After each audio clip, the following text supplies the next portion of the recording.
It's the 5th of March 2026 and welcome to live from the Equiaboima Studios here Northridge in Accra. Good afternoon and welcome to Good Afternoon Ghana. That's the name of the program and we're on from now until 2 p.m. where we get to discuss a very pertinent business issues that matter to you. And so today coming up on the show, we're going to be talking about Ghana's reference rate.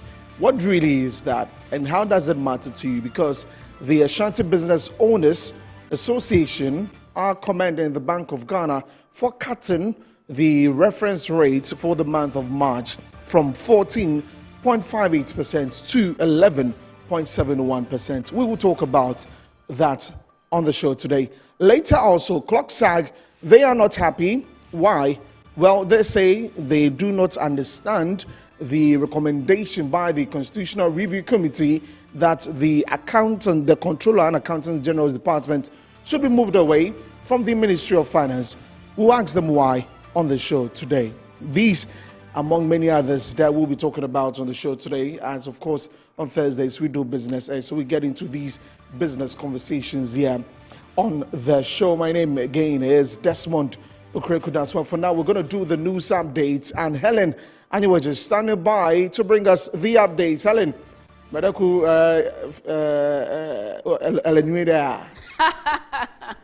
Don't worry. We'll talk more after here. Helen, where are you from? I'm a full Ghanaian. A mixture of everything, all the regions, every part. Trust me. Okay, I know what that answer means, but anyway, take us away. Okay, thank you very much, Desmond. My name again is Helena Nyeweja. It is now time for us to get into the headlines for this afternoon.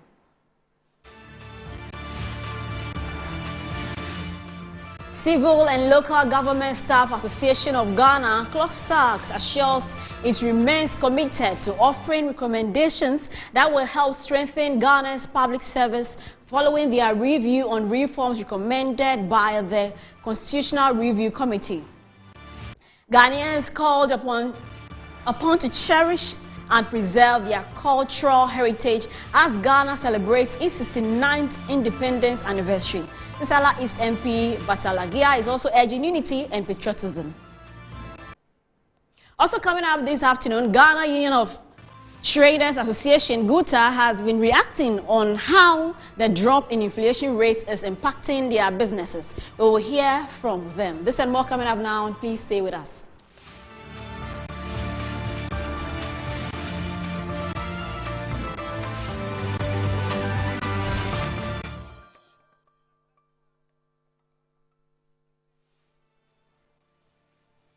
My name again is Helen Anyeweja. We are coming live to you from the Equiaboima studio here at Northridge. We start from here. Members of Parliament have continued the debate on the State of the Nation address delivered by President Mahama almost a week ago. Let's cross over to the House for some live updates.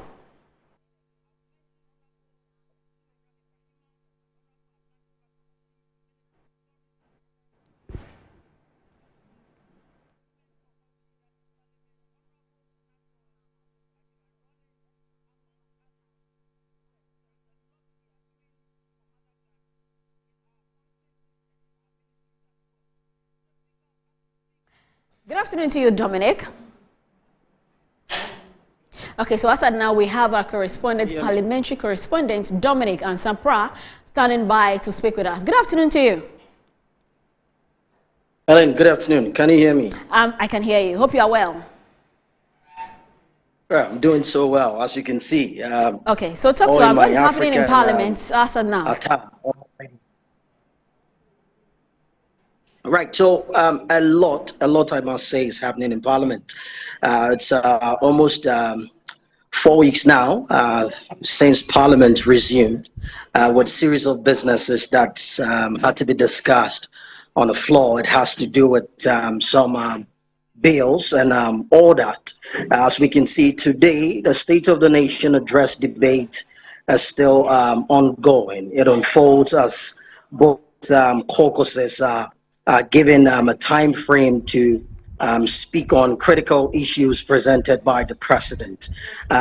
Parliament has started earlier today. It was supposed to start somewhere around 2 p.m., but today we started exactly 10 a.m., which is not shocking, but it has to do with regulations put in place in order to finish businesses on the floor quicker as possible before rising commence. So the debate is ongoing, but as of now, what is being discussed is the International Women's Day that is yet to happen on the Sunday, which members on the floor are sharing their thoughts and also giving comments.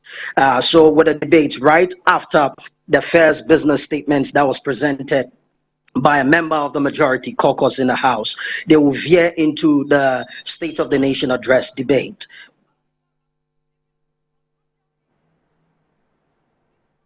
Helen, over to you. Can you hear me? Yes, you went off a bit, so kindly go ahead. Right, thank you very much. So as I was saying, so recently we heard that things will change since Parliament will be rising soon.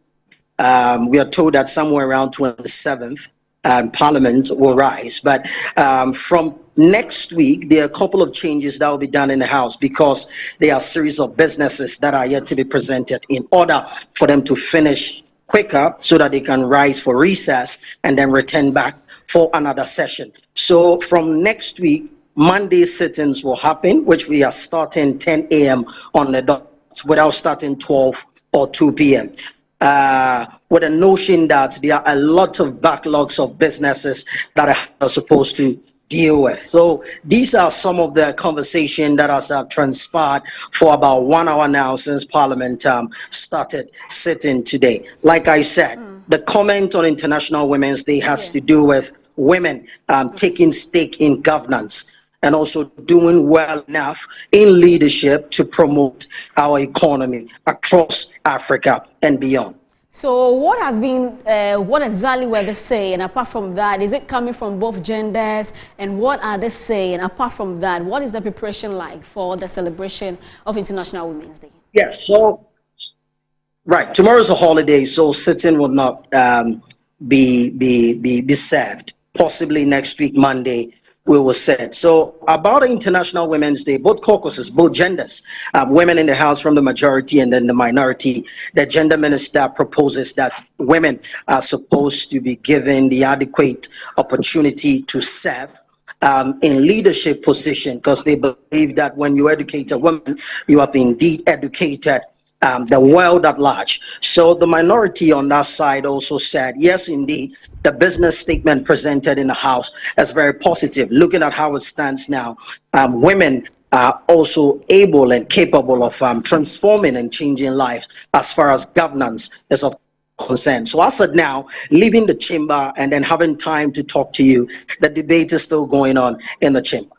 Okay, we'll come to you in our subsequent bulletins if the need arises. Thank you very much, Dominic, for your time this afternoon.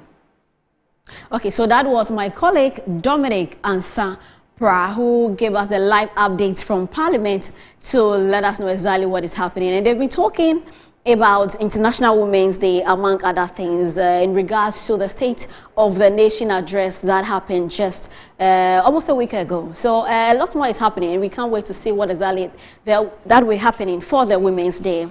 Now, away from that, the Member of Parliament for the Wa East and Chairman of Parliament's Agriculture, Food and Cocoa Affairs Committee, Seydou Jesso, has argued that government proposals concerning the cocoa sector are intended to serve the best interests of cocoa farmers and not to undermine their work. Speaking during the debate on the State of the Nation address on the floor of Parliament, Dr. Jesso noted that some policies outlined by President John Dramani Mahama meant to strengthen the sector and also improve the welfare of farmers across the country. The call on the government to have harnessed corruption in the recruitment of the security agencies again became the focus of discussion. I wish to thank the President for bringing these notices, this information to our notice as a House, and to commend him for taking steps to contribute to achieving these phenomenal achievements. Mr. Speaker, there are a number of contributory factors to this. One of them is that there has been a lot of effort in providing logistics for extension services, which is supposed to contribute to improving the productive economy of our agricultural subsector.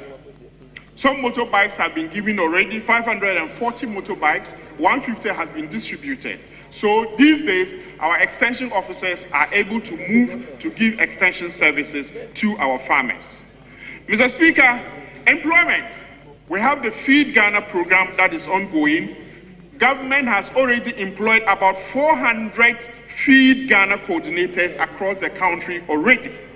And 10,000 young Ghanaians have been engaged in what we call agripreneurship. This is expected to strengthen the frontline service delivery of agriculture in the way we are moving it to. Speaker, and that the quantity left is estimated at about 70,000 metric tons. And that is responding to world price of cocoa. Mr. Speaker, and that we don't have anything to fear at all because our neighbors have in stock about 500,000 metric tons of cocoa that they don't know what to do with. And so, Mr. Speaker, if they don't believe this reality about it, they should go and urge our farmers there to smuggle it to Cote d'Ivoire and sell. Because they can't sell it there. Yes, so Mr. Speaker, they know the reality and they are trying to twist issues and make it as if cocoa is going down and that no farmer is benefiting. That's not the truth, Mr. Speaker. Still on the cocoa sector crisis, Member of Parliament for Trifo Atimokwa, David Theophilus Dominic Vondi, disclosed while speaking on Good Morning Ghana that the NPP, Nana Addo Dankwa Akufo-led administration sold not for sale fertilizers to farmers. If they were in government today, looking at the world market price, looking at the exchange rate today, how much will they be buying one bag of cocoa from the farmer? And you know what? If you trace our history, if you know what they've done to the Ghanaian farmers, okay, I can predict how much they will be buying cocoa if they were in government today. We were in this country, my brother, where in 2016, before we left government, His Excellency Mahama was giving cocoa farmers free fertilizers. In my constituency, we saw trucks of fertilizers that came to our constituency that were shared to farmers free of charge. It is clear, everybody knew it, everybody saw it, it happened. That was when we were in government. So we tried to give the cocoa farmer some level of relief. Or so many, farming inputs were given, the spraying machines, the chemicals and all that. And the fertilizers were given to the Ghanaian farmer free of charge. We saw MPP administration came to government and decided to sell the fertilizers that even on the fertilizers that were written not for sale, they sold those fertilizers to the Ghanaian farmers at the cost of 80 Ghana cedis per bag. That's to Ghanaians.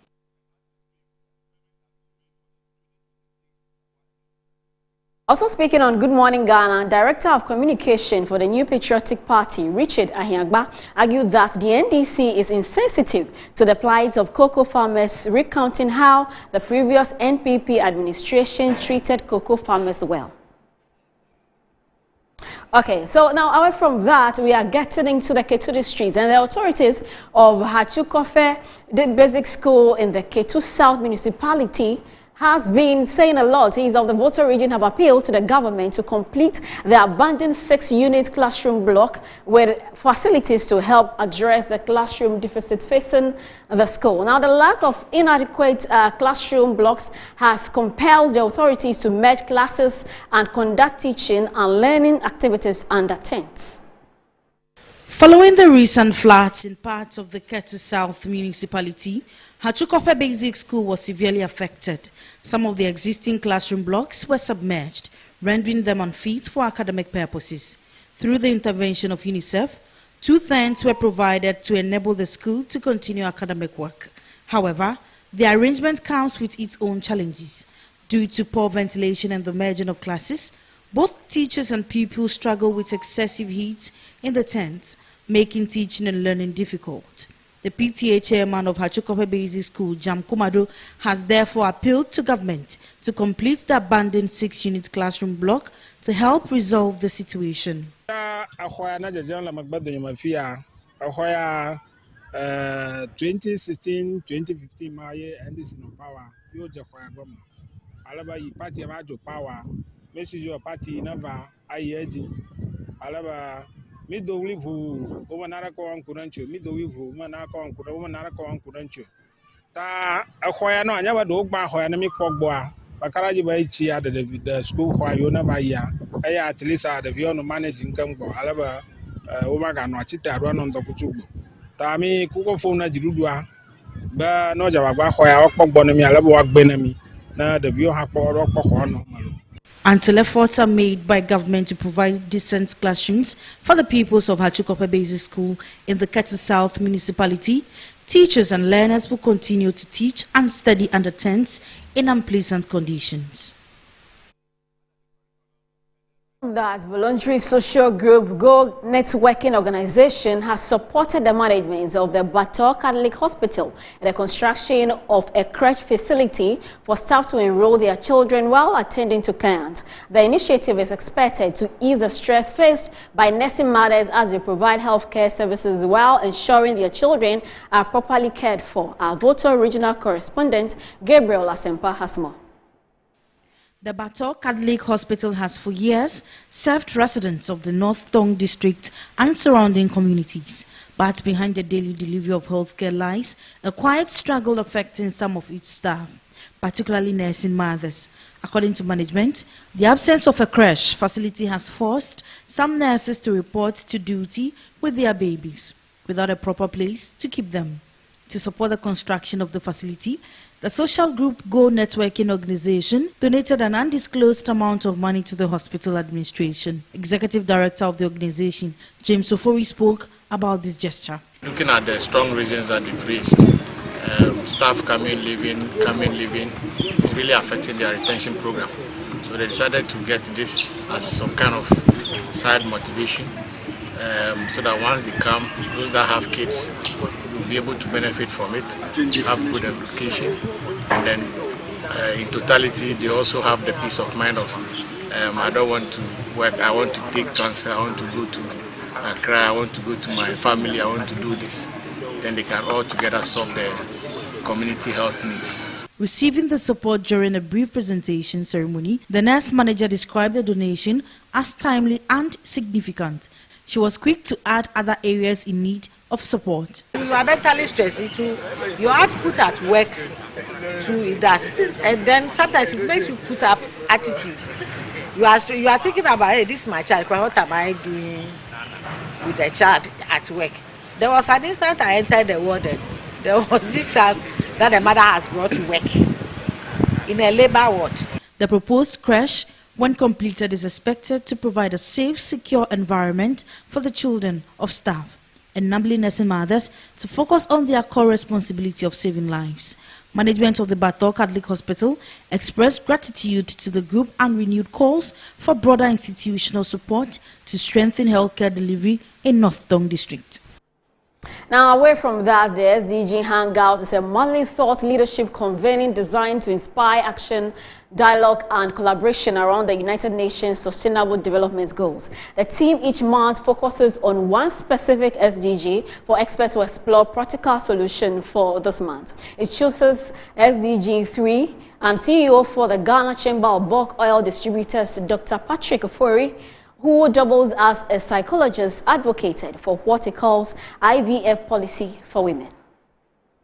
The SDG Hangout is a monthly thought leadership convening designed to inspire action, dialogue, and collaboration around the United Nations Sustainable Development Goals. The team each month focuses on one specific SDG for experts to explore practical solutions. For this month, it chose SDG Goal 3. CEO of the Ghana Chamber of Bulk Oil Distribution, Dr. Patrick Ofori, who doubles as a psychologist, advocated for what he calls IVF policy for women. The fertility rate of Ghanaians are going down compared to our neighbors in West Africa.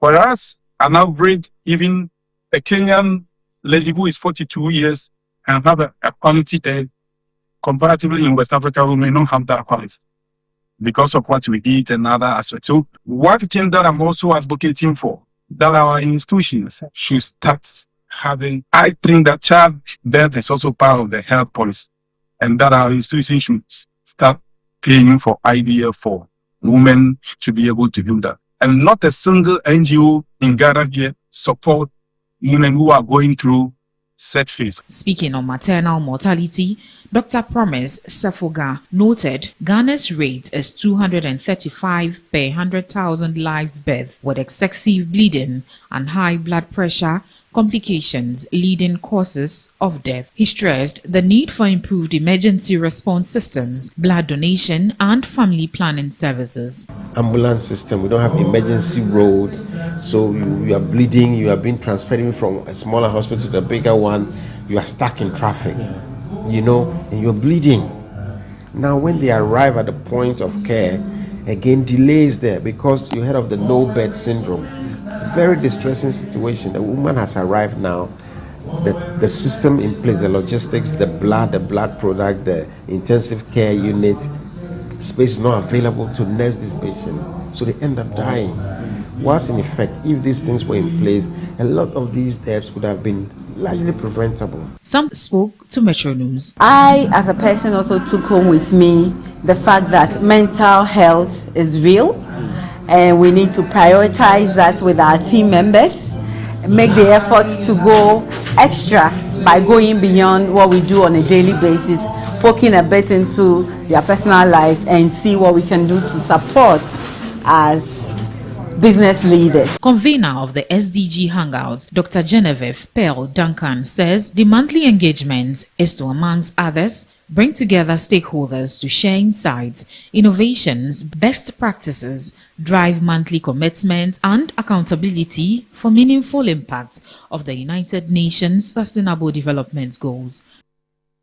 Now, away from that, in a move to ease the housing burden on citizens, the government of Ghana has unveiled a comprehensive strategy aimed at making affordable housing a reality for thousands of families. Speaking at the maiden edition of the National Home Ownership Fair 2026 in Accra, Deputy Finance Minister outlined 3 major commitments designed to transform the housing landscape and bring down costs across the country.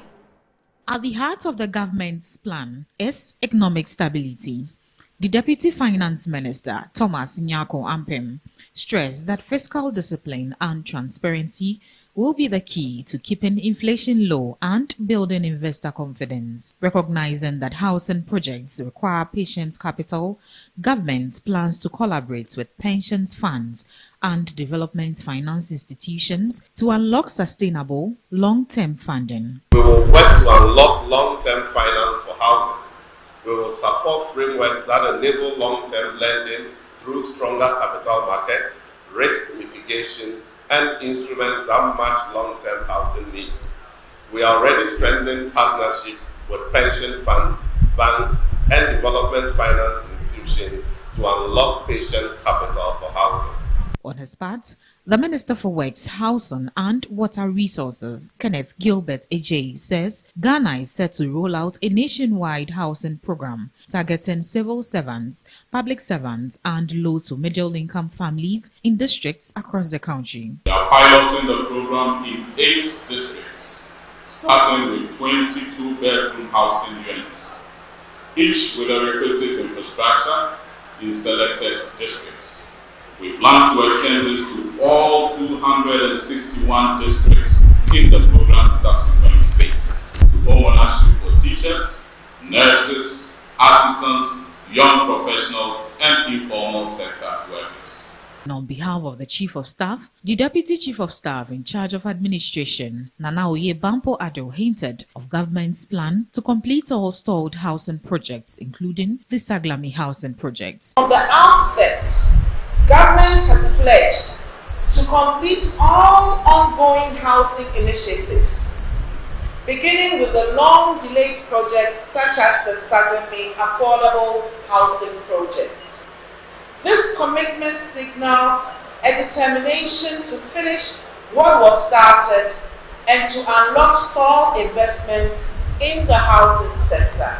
The two-day event under the theme Building Ghana, One Home at a Time convenes major public and private sector stakeholders within Ghana's housing value chain to promote practical and sustainable solutions to affordable home ownership.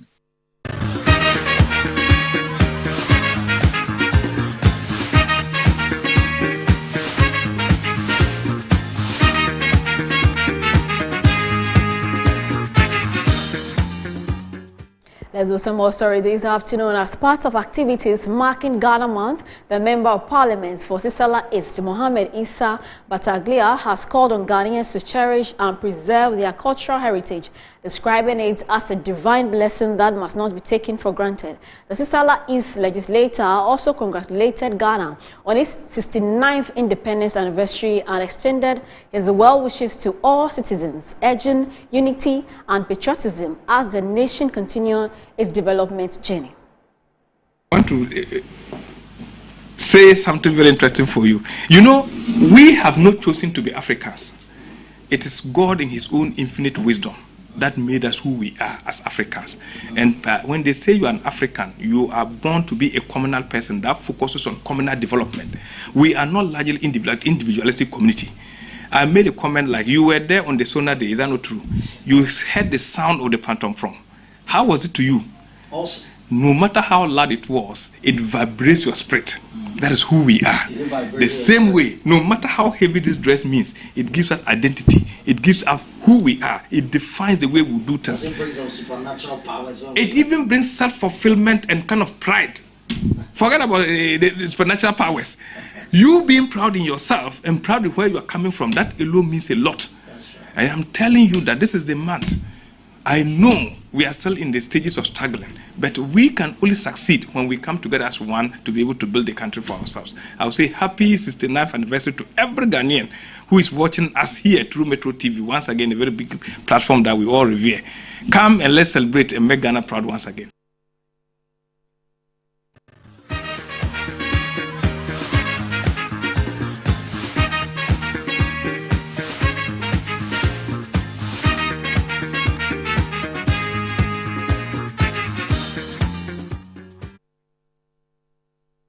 That'll be all for the news updates here on Good Afternoon Ghana. My name is Helen Anyebeja. Over to you now, Desmond. Right, on the note of Ghana Month, right, as we know, of course, the beautiful outfits you have there. So I'm going to ask you. Going to ask you a question, okay, right? Okay. So there are lots of games that will be played, indigenous games, while I was growing up. We had what we called pets. Pet, if you are not an Ashama or a street boy, you may not understand pet. Okay. Yes. And there was I've forgotten the other one. But let me ask you, which one were your favorites growing up? Any of the games? Oh, I remember I used to play Ampe a lot, and when I'm playing Ampe with you, be sure that I'll win you. And also the Spilolo, they call it Kwasijuma, so you go around and around, they'll be hiding, they'll be sticking. I don't know if in this era they still play those games, but it was really beautiful. That's and the it was thing. a form of exercise. In recent times, everybody is indoors playing FIFA. The ladies are doing things on their phones and all of that. Yeah. But you see the Ampe, there's Okonto and no streets.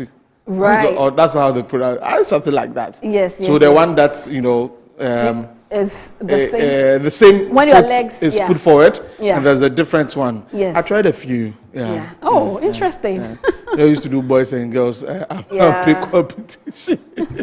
Anyway, Helen, thank you very much for bringing us the news updates. Right, so we're still here on Good Afternoon Ghana. We're going to get into business conversation. So it's going to be Business Edge as we go for the break. When we come back, we're talking to Clock SAG. They are not happy about a recommendation by the Constitutional Review Committee that the Controller and Accountant General's Department be moved away from the Ministry of Finance. We'll ask them why they are rejecting that proposal. And of course, we have the conversation of Ghana's reference rate that for the month of March, the Bank of Ghana has cut it from 14.58% to 11.71%. And then the Mobile Money Association or Advocacy Group Ghana, they also have a concern. They've been trying to meet the Minister for Communications and Digitalization.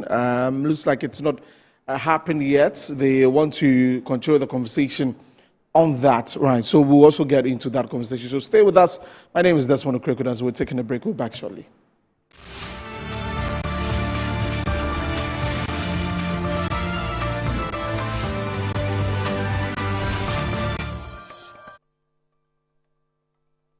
Branch manager. Of course, I accept only quality and affordable printed souvenirs for my promotional campaigns. I'm the head of academic affairs of a very important institution in Ghana. Of course, we only deal with quality, reliable printing companies for our institution's printing materials. I'm talking about appointed time printing. Appointed Time Printings. We take pride in our extensive print scope that transform your ideas into captivating visual masterpieces. We delve into the core objectives and vision of each print project. Precision printing is at the heart of our printing process as we meet your tight deadlines. Our rigorous inspection, color verification, and overall printing excellence are assured. 20 years of printing excellence. It's always a pleasure working with you to create a vibrant, dazzling printing experience that gives you a masterpiece. Appointed Time Printing, your world of quality and affordable printing.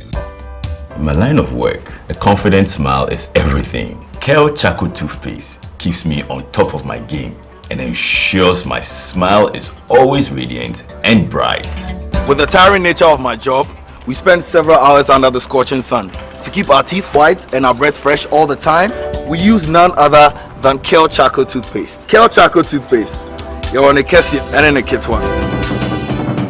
Samayo Kendini, a who be here, Samecha Sapapadia to a mammy manful. Kel Charcoal's natural ingredients, and a bomb is several buying, a man swing, Nesasu Mama Hoto so a will beg you. Kel Charcoal Toothpaste. Choose Kel Charcoal Toothpaste for anti-cavity, whiter teeth, and fresher breath all day. Available in 80 gram and 150 gram. Grab yours today. Kel, happy smile. This advert is FDA approved.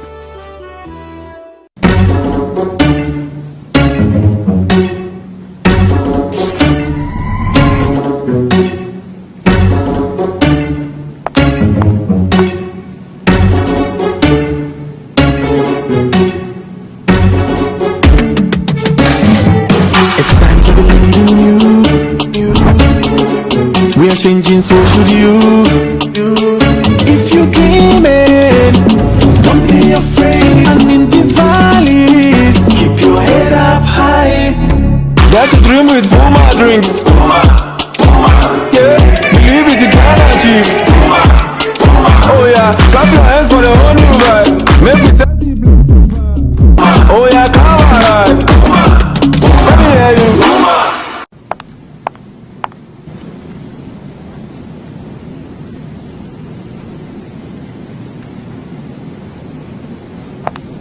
Puma Drinks, a whole new vibe. Another quality product from Casa Precon. This advert is FDA approved.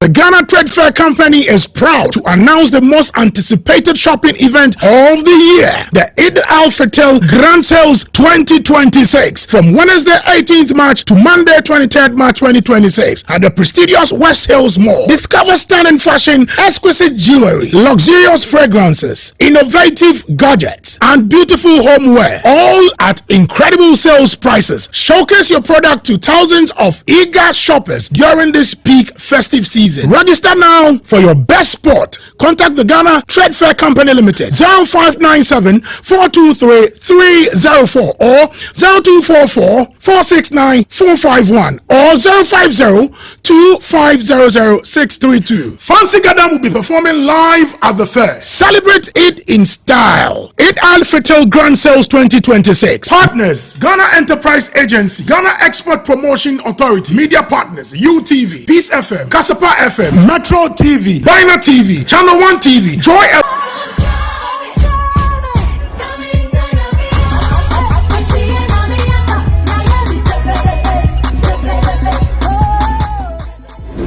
funny face, and this is the children's park. This is the children's president. I'm standing here this day by the grace of God and the prayers of parents and their children. So on the 6th of March 2026, we are standing live in worship and in thanksgiving. It's the kiss in worship. Thanksgiving with funny face. Then Wale Wale, Sunyani, Tamale, Kuntusi, Pokwase, Santase, wherever you are, please join me. It is a free show. Please, children, make sure you join Uncle on the 6th of March for us to give God the thanks and praise. I miss them so much. Please join me and let. Children, I miss you. Miss you You too. miss me? Yeah. Oh, I miss you too. Mommy, Daddy, please join us. Thank God for healing our president at Ifa Sutherland Children's Park, Accra. With Metro TV and Original TV, supported by Original FM.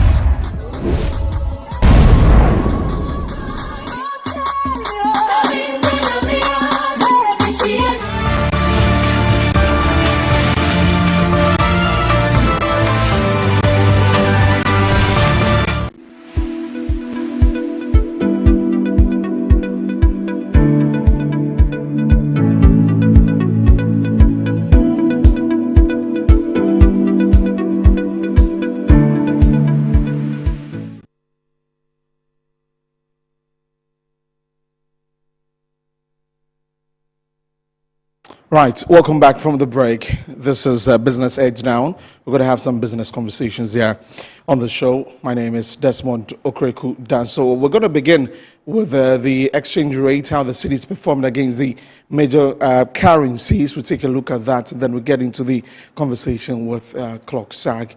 Right, so let's take a look at that. The city against the dollar, how it's performing against the euro, also, and the British pound. Right, so we begin from the euro. The city buying at 12 cedis, 49 pesos, and selling at 12 cedis, 50 pesos there. So take note of that. Those are the official figures from the Bank of Ghana. So the euro there.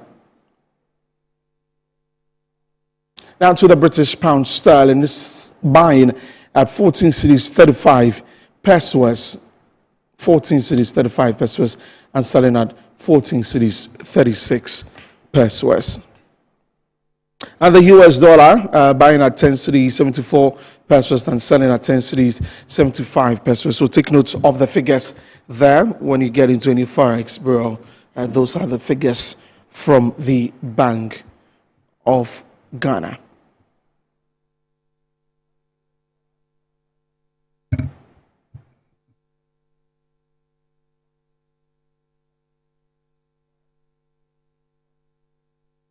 Right, so those are the figures, the exchange rate as we've shared with you this morning. Our next conversation is going to be about the Civil and Local Government Staff Association Ghana, as we know them to be called Clock SAG, and they have rejected recommendations by the Constitutional Review Committee that the Controller and Accountant General's Department be moved away from the Finance Ministry. And there was a press conference about this. We take that. When we come back, we get into the conversation of understanding what really their position is on this recommendation. Civil and Local Government Staff Association of Ghana, CLOSAC, has reviewed the report of the Constitutional Review Committee with its assessment deliberately limited to provisions affecting the public services.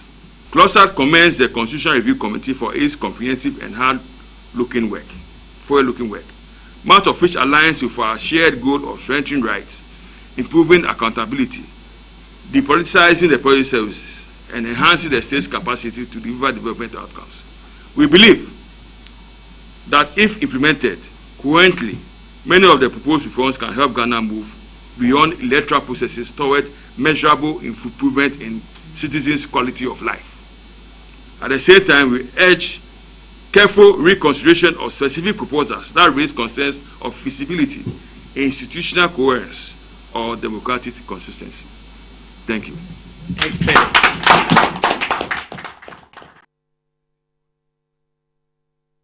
All right, so that was the press conference that was held where you had Isaac Bampo, who is the Executive Secretary of CLOCSAG, in that particular press conference there where they say that they are rejecting this particular proposal that is from the Constitutional Review Committee. And we're going to get into a conversation with Daniel Appiah of Clocksag and to understand further what really they're looking forward to with this recommendation. As it is now, what would they be doing to possibly stop this recommendation from going through? Good afternoon, sir. Thank you very much for your time here on Business Edge.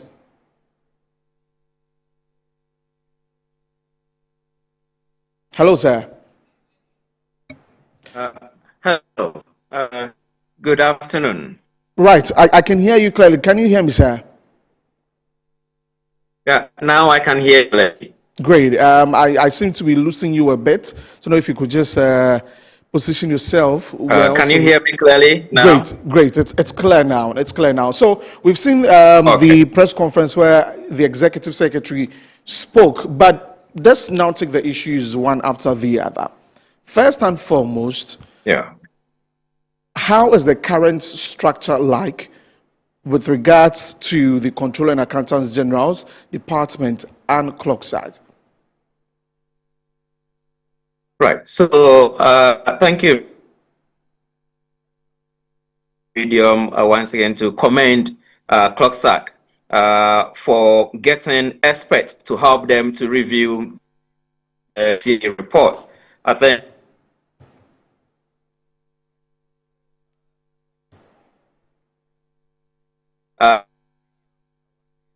society group that have come out boldly and clearly to state their position on the contents of the CRC report. Between Clocksag and then the Controller and Accountant General's Department, Civil Service members are members of Clocksag is Civil and Local Government Staff Association of Ghana. So they have a very cordial relationship, a very cordial, excellent relationship. Right. In this particular recommendation that has been given by the review committee, as your team, as you, the secretary for the internal review committee, also, why are you opposed to this recommendation? Right. And so if we look at the Constitutional Review Committee's work, let me say that they have done a very good job generally. There are many recommendations that they came out with, and Clocksag supports many of them. For instance, maintaining the independence of the Auditor General, Clocksag is in full support. Also, the recommendation to create an independent fiscal responsibility council, Clocksag is in full support. Only that Clocksag has argued that that council should be created within the Constitution and not outside the Constitution. Clocksag is also in full support of the recommendation to create an independent emoluments council, as well as the independent anti-corruption and then ethics commission. So there are many recommendations that Clocksag supports. But then there are few of them that Clocksag thinks it will pose a challenge. And one of them is, for instance, the election of MMDCs, Municipal Metropolitan District Chief Executives, by people who are living in economically viable areas. So it means if you are staying in some rural area that is not economically viable, CRC says when it's time for voting, you are placed within a category called currently non-voting districts. You cannot vote, so your right is taken away from you. Clocksag says, no, that is not democratic. They are against it. Now, the next issue which they are against, which we'll come on to now, is the creation of the Controller and Accountant General's Department as an independent agency. So the Controller and Accountant General's Department is the accounting unit or the accounting branch of the Ministry of Finance. They are the ones who actually manage the public funds, and when it comes to also disbursement, when approvals have been made, they are the ones that when Ministry of Finance gives the go-ahead, they actually also disburse monies. And then when it comes to also controlling expenditure, they take instructions from Ministry of Finance. So the question that arises is, why would you want to take the accountant of the Ministry of Finance from the Ministry of Finance and make that body an independent body? For this particular question, the CRC has not provided any specific kind of problem that occasioned this particular recommendation. So that is one particular problem. At the end of the day, we are all looking forward to have a public financial management system that is efficient, that is prudent. And so if you are going to now take away the accounting unit or branch of the Ministry of Finance and make it independent, CLOSA's argument is that you are introducing unnecessary bureaucratic hurdles. Of course, they understand the rationale that you want to create a veto point whereby if, let's say, the Minister of Finance issues an instruction for some expenditure to be paid or for some expenditure to be met, and then the Controller and Accountant General feels or thinks that that expenditure does not have maybe sound legal backing, then the Controller and Accountant General will say, no, I'm not going to make it. Okay? That certainly then creates a friction between the Minister of Finance and Controller and Accountant General, whereby in the past we've seen that there have been past occupants of that office who have left office to contest for parliamentary seats in our two major political parties. So you could have situations where someone at the end of the day, a Controller and Accountant General refuses actually lawful and illegal instructions from the Minister of Finance because that person has got an ideological difference in terms of political ideological difference with the certain government. And so the recommendation from CLOSAC, which many members of parliament also support, and then the CRC itself support, is that there is a need to create an independent fiscal council that will have supervisory authority over the Minister of Finance, the Ministry of Finance, the Controller and Accountant General's Department, and all other public finance officers. So that if at the end of the day, you have been found to be engaging in reckless expenditure, this independent fiscal responsibility council will do an independent analysis, come in there, and then deal with you. And so if you look at the Fiscal Responsibility Act, the consensus. Even before that, if you look at the NPP's 2020 manifesto, you see they promise establishing this Independent Fiscal Responsibility Council. And then the NDC also in their manifesto also promised also to do same. So there is a consensus that if we really want to ensure that our public finances are well managed, we can hold the Minister of Finance accountable and responsible for his actions, avoid reckless expenditure. There is a need to create this Independent Fiscal Responsibility Council within the Constitution. Unfortunately, the CRC rejects the position that this organization should be created within the Constitution. Daniel, they think... I am coming in because you talk about bureaucracy and just reading what the committee is proposing.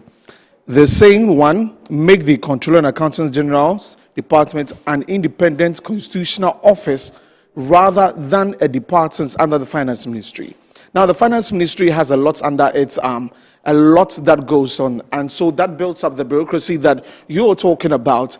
And so if the Controller and Accountant General's Department is moved away under the wings of the Finance Ministry, does that not make it a body, an independent body, that will be devoid of the bureaucracy we're talking about from the Finance Ministry? Also, they are asking that there should be a strengthening of financial accountability and transparency in public financial management, in which the Controller and Accountant General's Department does. Also, they are asking for a change in the appointment process of the Controller and Accountant General's Department, or the general, including involving institutions such as the Council of State in vetting all nominations. I am bringing this in because you talked about sometimes some of the leadership coming in with political colors. So the proposal to create the Controller and Accountant General's Department as an independent body is supported by other proposals that will make it truly independent. Is that not another angle we should be looking at this situation from? No. For instance, the CRC report actually recommends that the Council of State, the members who are, or the people who are going to be the members of the Council of State, it should not include someone who is an active politician.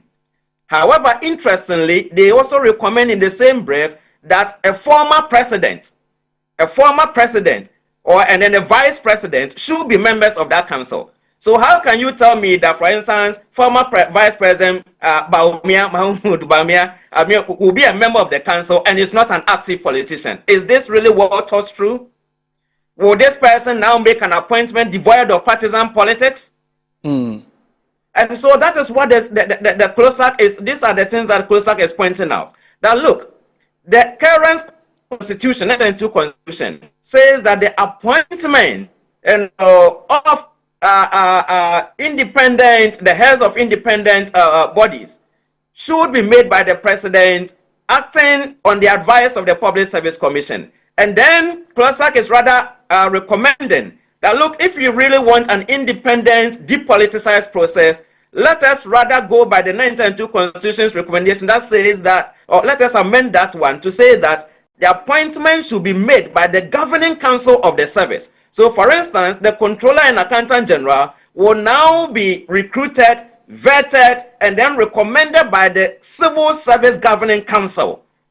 And then they will make a binding recommendation. And that will certainly now promote more meritocracy than a council of state where the members are not part of the civil service, where the members have no knowledge about what is happening currently within the civil service, where the members, some of them are also leaders in political parties like the former president and former vice president. And so I think that the recommendations being made by CLOSAC certainly is very sound, and they're saying that that rather is going to enhance the non-partisanship, the depoliticization, meritocracy, than the Reform Council of State that you have proposed. Because some of the members of the Reform Council of State, for instance, includes the National Chief Farmer, the President of the National House of Chiefs, people from faith-based organizations. Are they saying that these people will have more in-depth knowledge about who can be a competent Controller and Accountant General than the Governing Council of the Civil Service Council? So these are sound issues that CLOSAC is raising up. That's, yes, we are all on the same path. We want a better Ghana. We want a better constitutional framework. But some of the recommendations being made by the CRC is rather going to undermine. So your point is more the merit-based and professional system that we are all looking for. Right. So your point is more based around the issue of political figures getting into the department, which you believe will not be right for the department. Now, the recommendation has been given. It would be looked at. Now, you're talking against it. What exactly are you looking forward to seeing in the coming few days as you have raised these flags? Right. So what we are looking forward to see is that, once again, as I said, the report has been out there nearly 3 months now. And it is important for civil society groups. It is important for members in academia. It is important for interest groups to subject the proposal to serious scrutiny. Maybe the reason why many groups have not subjected it to serious scrutiny is that when they presented the proposal, it was said that the proposal is a summary of recommendations. And in fact, if you look at the report, it doesn't even have a title page. It doesn't have a cover page. It starts with table of contents. So many of us have been looking forward to see a full comprehensive report that contains reasons why some of the recommendations have been made. But up to date, we have not had that. And then during the SONA, the president said the CRC report is a comprehensive one. So let's take it that this is a final report. If it is a final report, then it is important that there should be some kind of a national stakeholder conference where different experts and interest groups now come to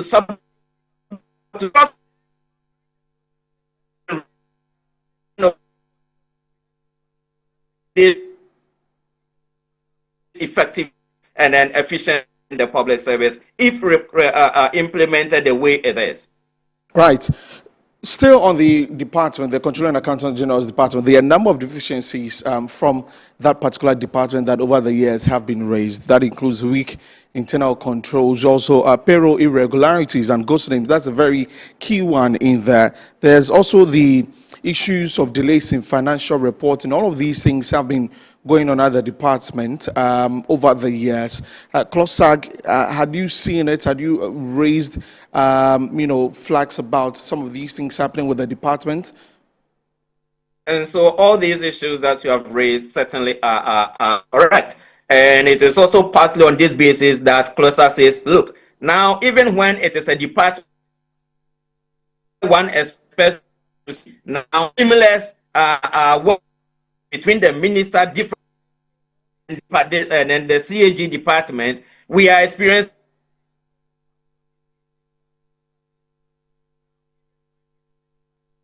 Okay. In delays in the release of monies for contractors and all that. How much more now if you make it an independent agency outside of the ministry? That introduces hurdles that is now likely to affect now the efficiency when it comes to now the processing of payments within the public sector and processing of payments for work.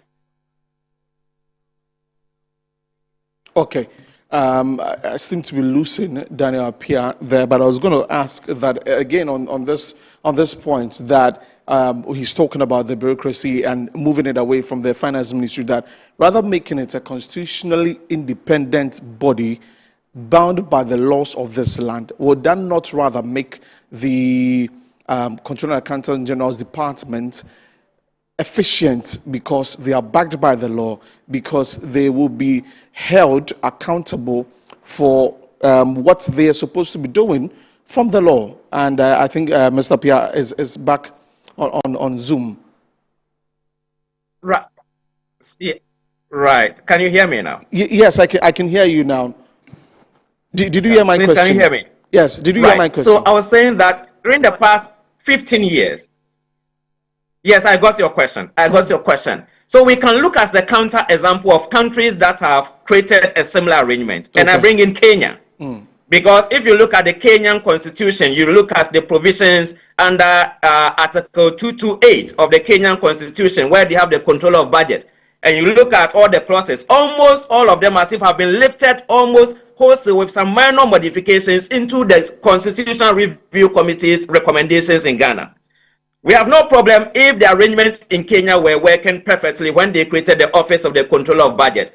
But as we speak now, for 15 years since they created our office, Kenya is now in more serious financial crisis than 15 years ago. Kenya's financial crisis has reached about $80 billion, and they are implementing about 3 IMF programs to try to deal with the crisis. So we are saying that if you want a real situation example where this has been done and it didn't actually contribute to making the country more efficient, go to Kenya, where at the end of the day we have a real life example. And we are saying that Ghana's constitution, we've practiced this for more than 30 years. We know where many of the problems are. And there is consensus that the way or the direction where the CRC is going in terms of making the CAG independent is not the right approach. It's not the right direction. At the end of the day, it is just a small department.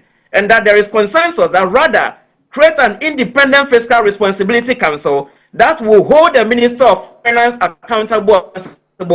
The person makes now an authorization or gives an authorization for some expenditure to be made by the department, and that expenditure is found not to be backed by law. And there is consensus across both NPP and NDC.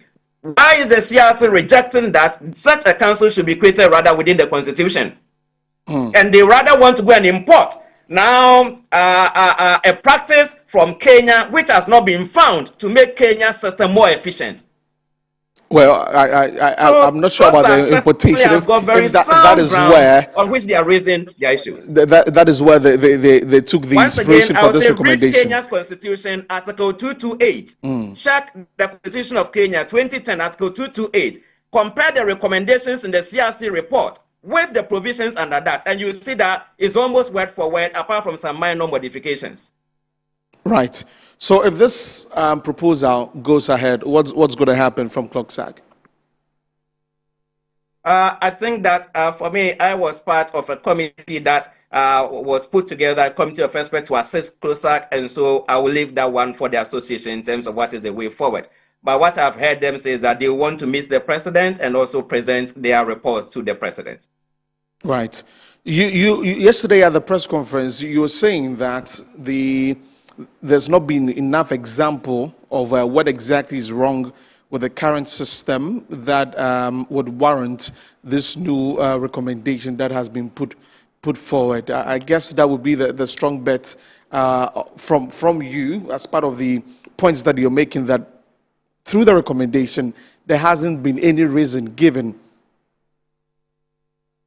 Yeah, and certainly anyone who reads the report will find that there are many recommendations where the CRC said that the approach that they use to make the recommendation is a problem-solving approach.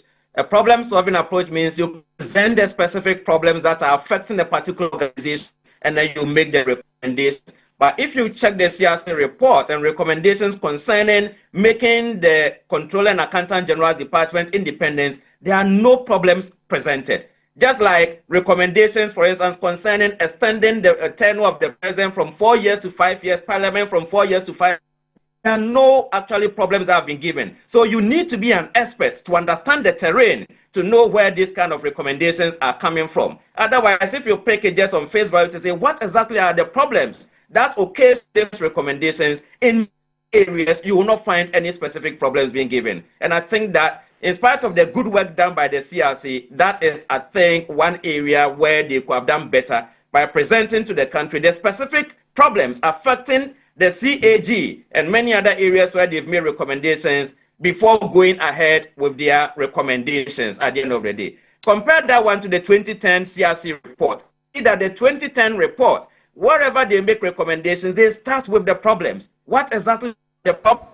And given these problems, then they go with solutions. But with this particular case, no, that has not been done in many areas. And I think that at the end of the day, it leaves much to be desired if one really wants to understand the rationale for many of the recommendations that they've done. Right. Many thanks for speaking to us on this particular issue. Dr. Daniel Apia is Secretary of the Internal Review Committee for CLOGSAG. I'm explaining the points why they are rejecting this proposal from the Constitutional Review Committee that the Controller and Accountant General's Department be moved away from the wings of the Finance Ministry. We'll definitely keep tabs on this story and bring you updates on that as and when they come through. We're going to talk about inflation now, but this time we're going to the quarters of Guta, because Guta says that the inflation drops is boosting sales, and we have a story on that. We take that. When we come back, we'll show you the inflation rate in the month of February for the past years and what it means. And the Ghana Statistical Service has been sharing with us the latest inflation figures. Let's take that.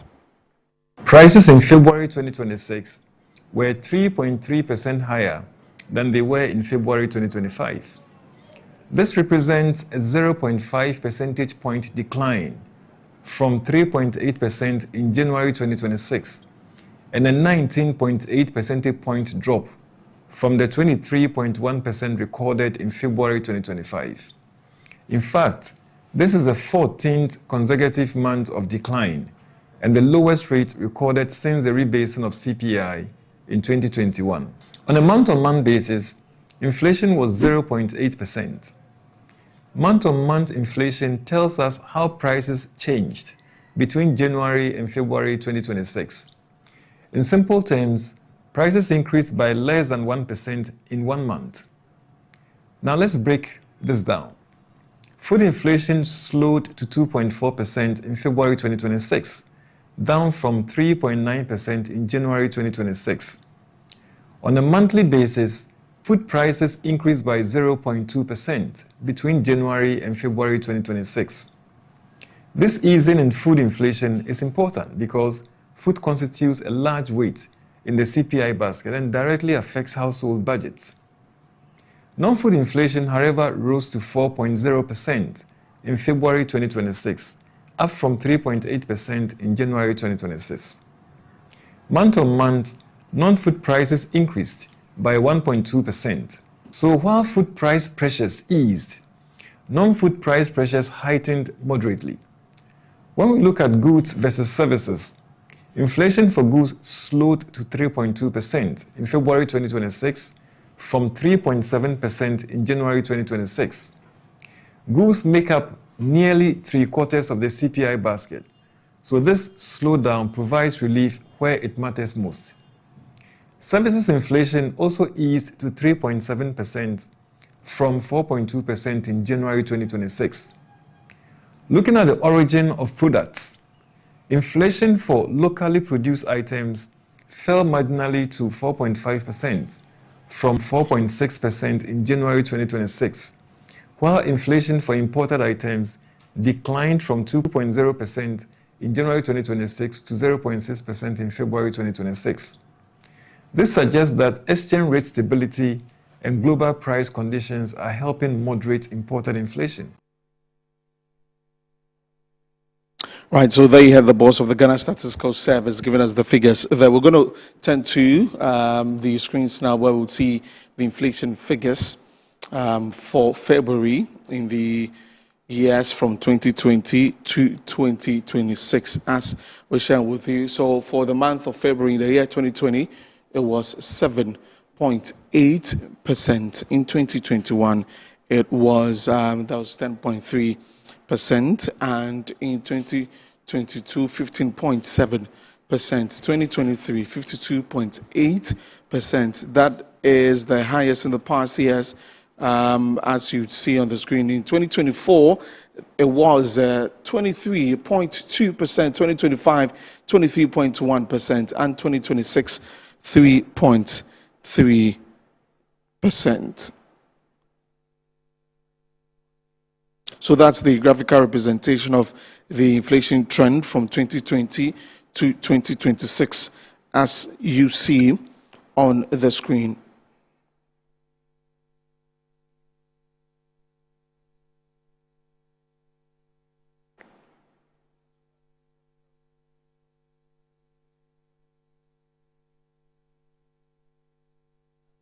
Right, and as part of this conversation, we'll be talking about the reference rate also, which has been commended by the Ashanti Business Owners Association. We'll be speaking to them also, as the business rate or the reference rate has been cut down for this month from 14.58% to 11.71%. We have the president of GUTA, Clement Boateng, joins us via Zoom. Good afternoon, sir. Thank you very much for joining us here on the program. So we've heard from Dr. Alhassan Idrisu, the head of the Ghana Statistical Service. We've seen the inflation figures really going down. How is this coming to you as the president of this big association? Hello. Right, Mr. Boateng, can you hear me? Yes, I can hear you. Right. Did you get my question, or I should go over that for you? Please, can you repeat your question? Right.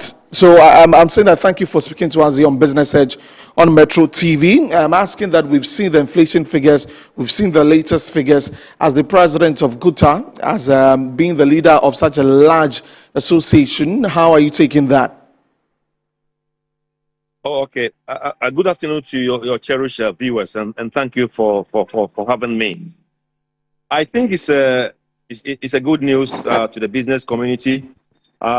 We have seen a decline of inflation from 23.1% in February 2025 to the current rate of 3.3%. And I think this steady decline of inflation is very good for businesses, because it definitely have an effect as far as businesses are concerned.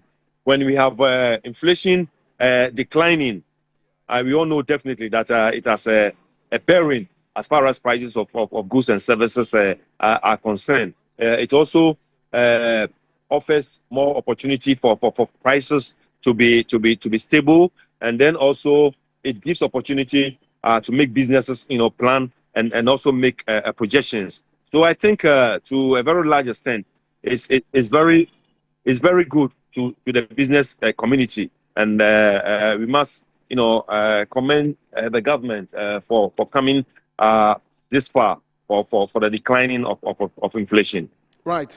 The understanding of this, where some say that we do not see, or the going down of the inflation is not seen on the market. Do you, when you interact with your members, do they understand what the inflation is, and do you know whether it is really what is showing on the market? Well, I don't accept those submissions by some Ghanaians that as far as they are concerned, prices haven't gone down. From where I sit as the president of GUTA, I can also tell you that prices have gone down, and the statistical service have even attested to that. they are the people, you know, who as time goes on, they check, you know, the prices of goods and services. And they have come out, you know, to state clearly that the downward trend of inflation definitely has had some impact as far as prices of goods and services are concerned. And so whenever I get this, you know, opportunity, you know, to talk to Ghanaians, what I also advise them is that whenever they go to, you know, the market to do their shopping, please, they shouldn't stick to one shop, because I always say that irrespective of whatever situation that we find ourselves, irrespective of whatever microeconomic indices that we find ourselves, there are some people who will never, you know, reduce their goods. And I've also said that businesses, you know, thrive on turnover. So if we have a very conducive, you know, environment that should, you know, allow us, or that should enable us, you know, to for the consuming public, you know, to also benefit. And you will say you won't do that, and you sit beside your goods and try, you know, to make excessive profit. And my brother, you sit beside the goods, and then nobody, you know, will come and buy. And those ones who are prepared, you know, to sell at a very reduced prices will definitely sell and then make the necessary turnover. Because the business that we do, we take facilities, you know, from banks to do the business. And when you take facility, you are supposed to service your facility. And so you cannot sit behind your goods, and then you sit behind your goods the whole day, and then you don't make any sales. How then do you service your facility? Gone are the days that we make astronomical profit of 40-50%. Now, if you go and then you make profit of 10, 15, at most 20%, you have to take it like that, because the benefits that has come as a result of the positive macroeconomic indices, we, the business community, don't have to, you know, enjoy those benefits alone. We definitely have to, you know, transfer the benefits to the consuming public, so that they will also enjoy. So as far as I'm concerned, prices of goods and services, you know, have reduced, and going forward, if we continue to see the positive indications of the microeconomic indicators, prices, you know, of goods and services will be reduced further. Right, Mr. Boateng, I'm going to bring in the conversation about the reference rate, which has moved from 14.58% to 11.71%. Charles Kusi is the Executive Secretary of the Ashanti Business Owners Association. But before I was getting to him, I'm going to ask, if you are in your shop, can you tell us what the prices are, what they were, and then we can see we can see if really the prices have dropped on the market? I am rightly in my shop, as you can see from the background. This item is, we call it a universal joint. Universal joints previously used to sell at 300 cedis. Currently, if you give me 240 cedis, I will take it. If we give you all, that is the price. That is the price. That is the price I'm selling. So 240 cedis now. Between 240, and then 250 cedis. Now let me pick an item which is used every day. Okay. That is a servicing item. Let me get you a servicing item. I just wanted an evidence-based one from Mr. Boateng. These are servicing items. We call it air cleaner element. Air cleaner element used to sell at 200 cedis. Now I'm selling it at 150 Ghana cedis. This is an oil filter, also a servicing item and a fast-moving item. I used to sell it between 180 and 200,000. Currently, it is going for 140 Ghana cedis. Okay. So prices have been reduced. And like I'm telling you, if you're a customer and you come to the market, don't stick to one shop. ask prices from 2 to 3 shops, and definitely you get a shop that prices, Right. Are moderate. Right, Mr. Boateng, thank you very much. But you're going to stay on for me. We are not ended yet. Charles Kusi is the Executive Secretary of the Ashanti Business Owners Association, and they're also commending the Bank of Ghana and the government for reducing the reference rate from 14.58% to 11.71%. He also joins us via Zoom. Good afternoon, sir. Thank you very much for joining us here on the program. Yeah, good afternoon to you. Let me say hello. Let me say hello to my brother Charles. Good afternoon. Mr. President, I have to greet you. Okay. Okay, right. So, Mr. Kusi, I'm going to ask you the question from the inflation bit, and then we'll get into the reference rate. So, in your business, you've seen the prices dropping on the market. Yes, yes. And if you could just share a few with us so that we can understand that also. Oh, basically, across all sectors, there's been some level of price reduction, just because one of our major trading currencies, that is the dollar, our local city are able to empower them. And by reason of the city appreciation, cost of importing has reduced. So when you do segregation of what is counting for our reduction in inflation, import inflation is about 80% of it. And most of our items we use or we sell in the market are imported items. So you take a typical rice, which was selling over 1,000 cedis, now is selling below 500 Ghana cedis. That's a reduction of prices. I understand some people's challenge that goods haven't actually been reduced because probably they are looking at the correlation rate of inflation reduction to prices of items. But what they have failed to appreciate, that when we say there's a decline in inflation, it does not necessarily mean reduction in prices. Definitely. Inflation is defined as the rate at which price of items increases.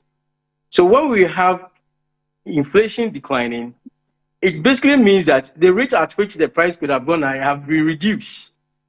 It does not necessarily mean prices have to reduce. However, if the conversation is about deflation, that is where you are looking for a drastic change in prices. So let's have this appreciation so that we don't confuse this and always demanding that businesses are not extending the relief to the consumers. Acceptable. Price of items have reduced. Appreciable. Right. So you also commending government for the new reference rate from 14.58% to 11.71%. That's quite a slash there, and this refers to the figures you're given when banks do lend to you and all of that. Just talk to us about doing business, and then having to go to the bank for some money, and how higher rates do affect your business, and what this cut will do for your business also. All right. So just like we've been already talking about, when you do the comparative analysis of what other sub-Saharan African countries' lending rates are, Ghana, we have nothing to talk about in terms of affordable lending. So it deprives us the edge to compete even within the African market. Cost of borrowing is high, which of course affects cost of doing business. And the moment cost of doing business is affected, growth is also retarded. And when growth is also retarded, that means the growth of the economy is also going to be affected, because the growth of the economy correlates to the strength and the wealth of a country. Because whilst businesses are growing and they are making enough revenue, that's where government also gets its revenue. And the moment we are not able to solve this challenge, price of items, of course, also go beyond the ceiling, which affects inflation. And the moment inflation goes high, Bank of Ghana, as the head of the monetary policy manager, will want to arrest inflation, and they do so by increasing policy rates. And the moment policy rate is increased, cost of borrowing also goes high. So the cycle goes on. We don't get solution to the challenges that we have sought to solve. However, in a regime where we've seen a positive, constant downward trend of policy rate coming down, it was as well important we push for the Ghana reference rate to correspond to the downward reduction of the policy rate. Right. And policy, referencing rate, I meant. Yes. Referencing rate is one of the benchmarks that banks assess in advancing a facility to any businesses or individuals. So a situation where reference rate comes down, it means that cost of lending, of course, will be reduced. And the moment cost of lending is reduced, that means that cost of doing business will also reduce. And when cost of doing business goes down and business are able to optimize on its operation and they start expanding, that means that businesses will need to have branches, and having branches will also call for new headcounts. That is getting the unemployed timid youth to be employed within the private sector. And it goes on and on and on. And it's not like only the business are going to experience this positive relief. The individuals that also want to lend for personal improvement, home improvement, or for mortgages also get affordable lending. So you see a period where the macro gains is having economic translation to micro impacts. That is how we will begin to experience all the good job, all the sacrifices the government have put in place ever since they took office after this time. So to us as businesses, to us as Ghanaians, it comes as good news to everyone because it has a positive economic impact to every household. The other thing is that because lending rates have come down, affordability is also high. And the moment affordability of businesses is high, loan repayment is assured. You remember Bank of Ghana was talking about high NPLs. And my point was that businesses will not deliberately refuse to pay their loans. But the conditions in our lending environment or framework makes it so difficult for business to meet repayment plans. So you have high delinquency rates, you have defaulting rates. It's because of affordability. So when you see a reverse and lending rate start going down, you give that business person the affordability to be able to access funding and pay them on time. And that economic multiplier effects is felt across all regions of the sector of the economy. So it is good to see it happening. But one key thing that we want to encourage the government is that the only opportunity we have as businesses is such this time. So we need policy interventions and directions and supports that will ensure we optimize the full benefit of these economic gains. And so doing, make sure you give businesses that are into manufacturing the kind of support that they need. Okay. Give farmers the kind of support that they need. Give those into agriculture, those into any form of production, the kind of support they need. Because funding is now affordable. But you need policies or environment to make it happen. When we're able to do this, that is the future of our country. And to us as importers, this is also an opportunity to look at diversifying our importing portfolio. The environment is right, VAT has been reformed, lending rate is down, policy rate is down. Let's look at how we can cut importation and enter into manufacturing to complement the gains that we've all experienced in the country. Just so we could appreciate what you're saying and where we have come from, I just have the data with me from 2025 to 2026, and we this is good actually, because from January 2025 through to December you'd have 29.72%, 29.96% in February 2025, 27.90, 23.99, 23.99, 23.80. July 2025, 23.69. August, it went down to 19.67. September, 19.86. October, 17.86%. In November, 17.93%. And then it went down in December to 15.90. In January, this year, 15.58%. In February, 14.58%. And in March, 11.71%. That's about almost 3% slash there from the figures we have from February 2026. Yeah. And as you mentioned, it's not just for yourselves as businessmen, but for the banks also, that people would be able to come. Because if you're looking at the non-performing loans, as I have here, and the amounts that the banks have to clear by themselves because people aren't paying their loans on time because of the high interest rates on them, then this is a good one. Let me bring in the Guta president and ask him the same question also about the reference rate and what he makes of that. Hello? Yeah, hello, Mr. Watson. Can you hear me? Yes, I can hear you. So I'm asking about the lending rate or the reference rate as we're referring to 11.71%. Yeah. Currently stands at 11.76%, which I think is a very good news as far as the business community is concerned. But I think the central bank can still do better, because now that the reference rate is at 11.76, the commercial banks will also have to add their margins. And when they add their margins, some of them add 7%, some of them also will be adding 8%, some of them will be adding 9%. So we think still the lending rate is still on the higher side, because if you want to compare some of our neighboring countries within the ECOWAS sub-region, a country like Cote d'Ivoire, its lending rate is about 6%.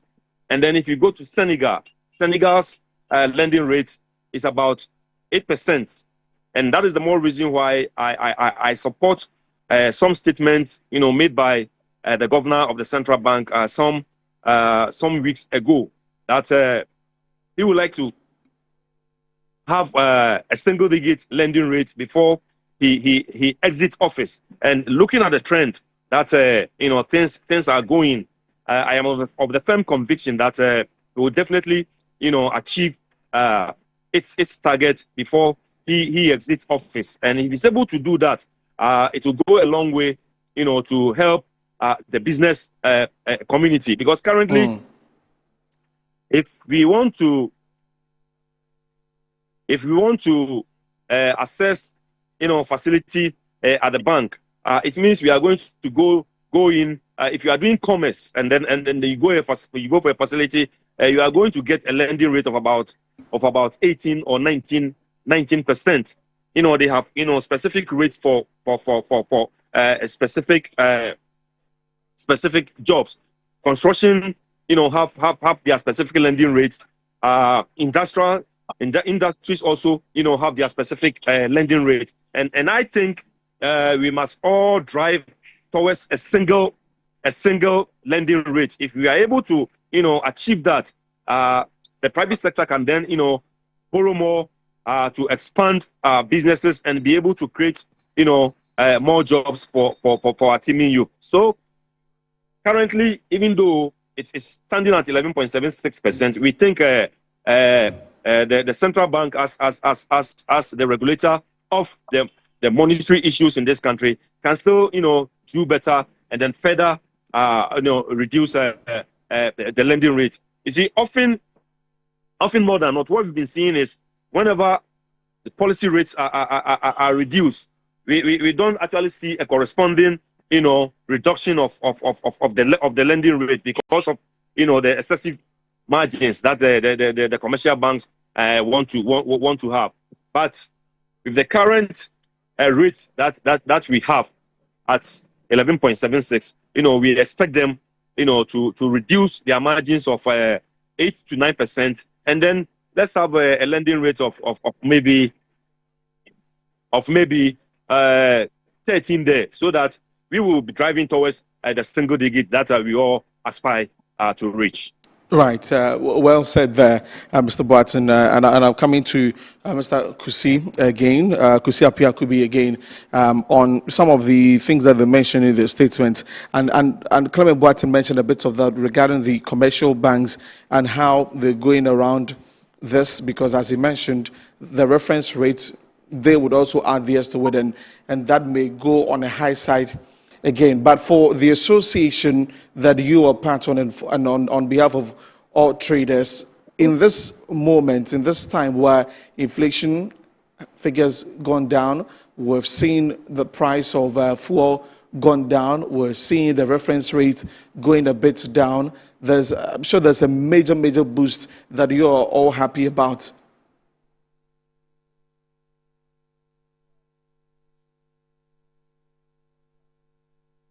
Hello. Yes. Okay. So you didn't get my question.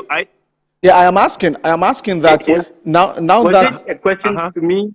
Yes, to Mr. Kusi Boateng. No, I beg your pardon, Mr. Charles Kusi. Yes.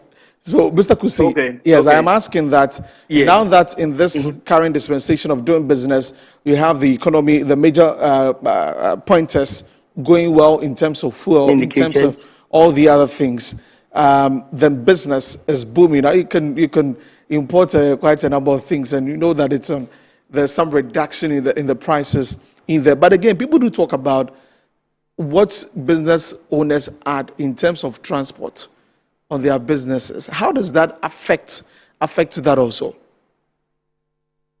Okay, so basically, when you look at the price build-up of an item, a lot of factors goes into it.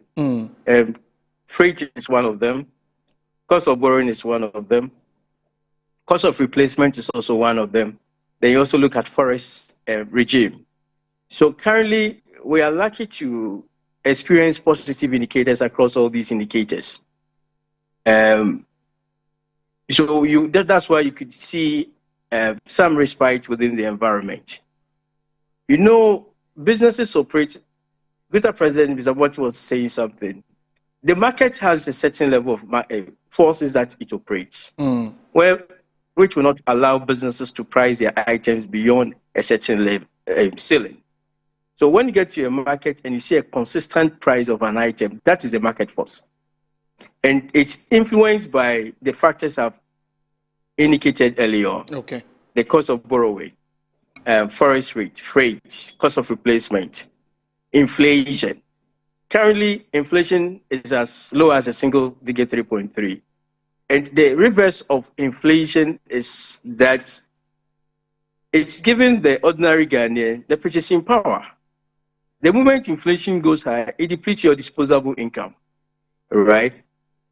A reduction of it emboldens you to engage in economic life and trade in commodities that will make your life bearable. Businesses opportunities is just to ensure that you sell what is acceptable by market prices, and you cannot overprice your items. You take a typical industry like the food and beverages. The gross margin for any item in the food and beverages is about 2.5%. That's your gross margin. And you cannot price your items beyond this 2.5%. Sometimes they do below even 2.5%. And the 2.5 is your gross. That means that out of this 2.5%, you are supposed to pay your rent, you're supposed to pay your loans with the bank, pay salaries out of that. So if you do not manage your business within this 2.5%, and you decide to overprice your businesses, nothing will happen. No one will buy your product, and you go out of business. So the competitive nature of our environment do not allow business to overprice beyond certain ceiling, I always say. So all the positive things that we've seen, we need to sustain it. That is why I was advising that getting all these positive indicators alone is not enough. there must be some level of government policy interventions. Government says they are interested in rice farming. They're going to get agribusiness. The machines that we need to mill the paddies from rice, is it ready? So we can reduce importation of rice. Okay. The capacities we need to build so that business will understand the current nature that we find ourselves. Which institution is giving business a kind of capacity training? All right? Most of the time, when banks start defaulting, recording high defaulting rate, I always say, don't blame the business person. You as a bank, you also have a responsibility to ensure that the monies or the funds you have advanced to the business is well managed. So what kind of monitoring are you also giving to the business? Okay. What kind of support are you giving to the business? Right. You don't give a facility to a business and sit in the bank. You must be part of trade to understand the challenge so that if there are any problems, you can as early as possible avert it. Okay. If we are not Mr. able Kusi, to do we have this, to go. you I'm going to realize give you that- 20 seconds to wrap up on your submission, so we just Yes. go. If we're not able to do this and sustain the gains, we are going to deplete all the gains because of mismanagement and poor policies that have not been enacted enough to sustain the gains. So it is incumbent on us as business people to ensure that as we are assessing chief funds from the bank, we manage it well. It is also the responsibility of the government to ensure the environment we operate is enabled to ensure people move to manufacturing to reduce importation. That is the way to go. Okay. That's where we can get to the single digit Peter President is talking about. Right. Other than that, if you don't manage well very soon, we'll lose everything and we have to go to higher lending rates. Right, Charles Kusi Apiakubi, thank you very much for your time. He's the Executive Secretary of the Ashanti Business Owners Association, and also you heard from Clement Boateng, the President of GUTA. We've been talking about the inflation rate. The current one stands at 3.3%, and then the reference rate, which has been cut down to 11.71%, and what it does for our Ghanaian business owners. We're taking a break. When we come back, we're talking to our next guest from the Mobile Money Advocacy Group Ghana on the show. So stay with us. We'll be back shortly.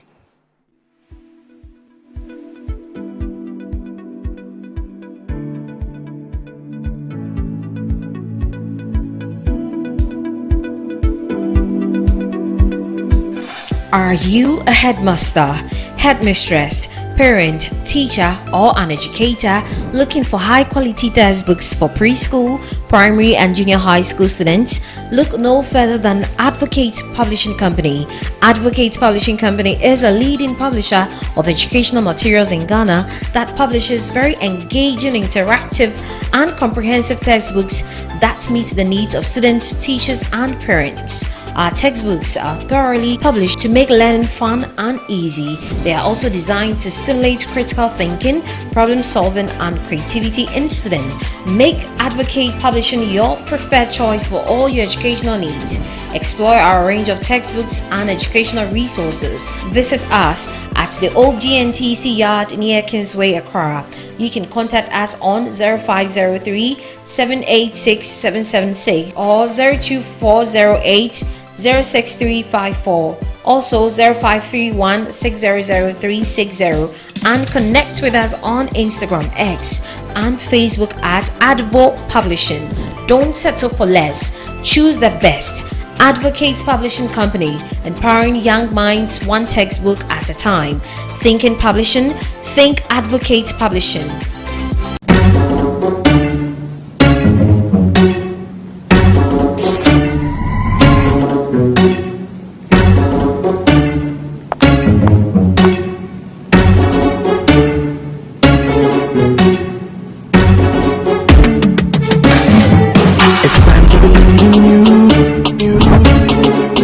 Changing, so should you. If you're dreaming, don't be afraid. And in the valleys, keep your head up high. Dare to dream with Puma drinks. Puma, Puma, yeah. Believe it, you can achieve. Puma, Puma. Oh yeah, clap your hands for the whole new vibe. Make me start the Puma. Oh yeah, come on, Puma, Puma. Let me hear you.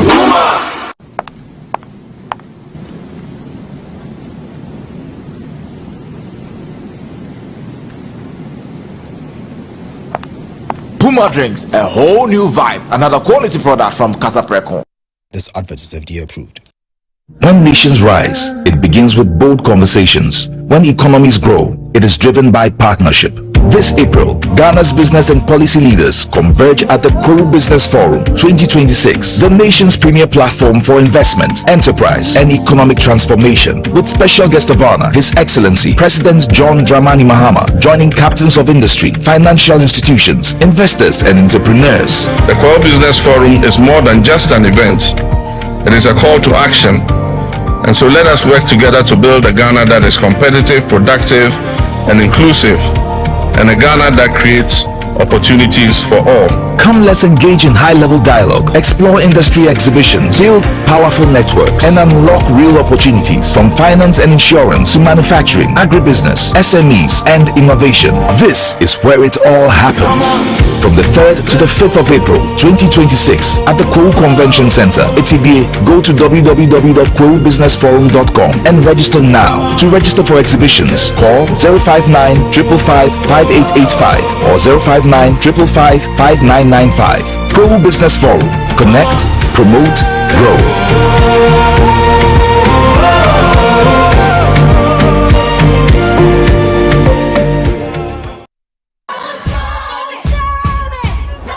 Hi, I'm Helen Anyoja. You can call me Helen K. And I'm inviting you on the 6th of March 2026, just this Friday, at the Fort Sunderland Park, 9 a.m. sharp. We are going to have Funny Face there. It's the Kids in Worship with Funny Face. Don't miss it. I'll see you there.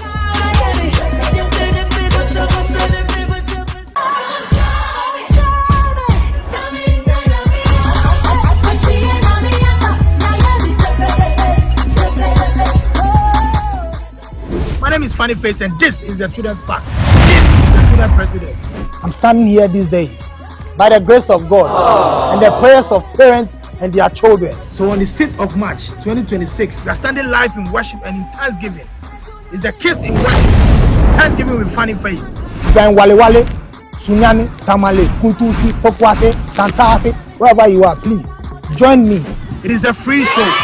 Please, children, make sure you join Uncle on the 6th of March for us to give God the thanks and praise. I miss them so much. Please join me and let. Children, I miss you. Miss you too. You miss me? Yeah. Oh, I miss you too. Mommy, Daddy, please join us. Thank God for healing our president at Ifa Sutherland Children's Park, Accra. With Metro TV and Original TV, supported by Original FM.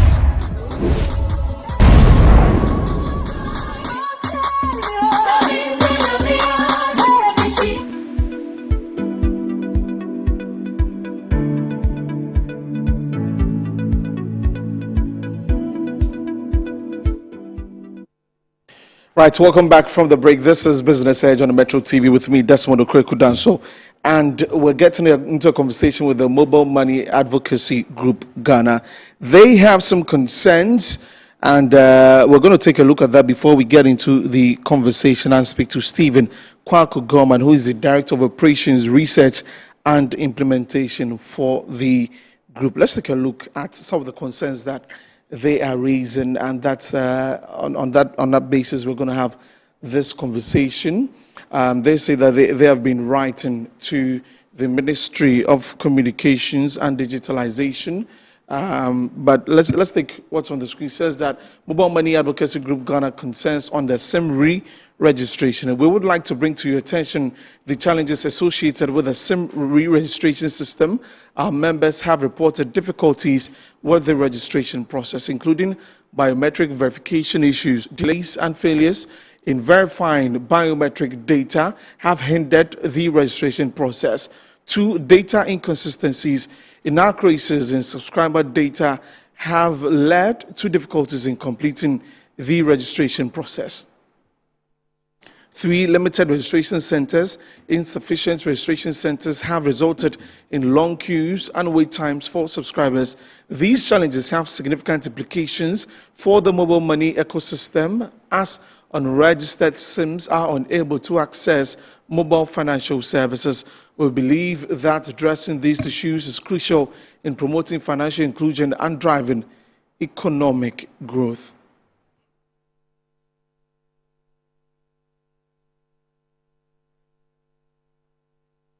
Right, so those are some of the pointers raised by the Mobile Money Advocacy Group Ghana. And Stephen Kwaku Gorman is Director of Operations, Research and Implementation. He joins me here on the table. Good afternoon, sir. Thank you very much for your time here on the table.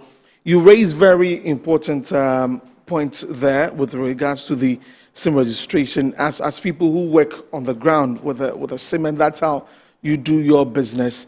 What are the challenges you're facing? You've told us this, but on the ground, what's going on?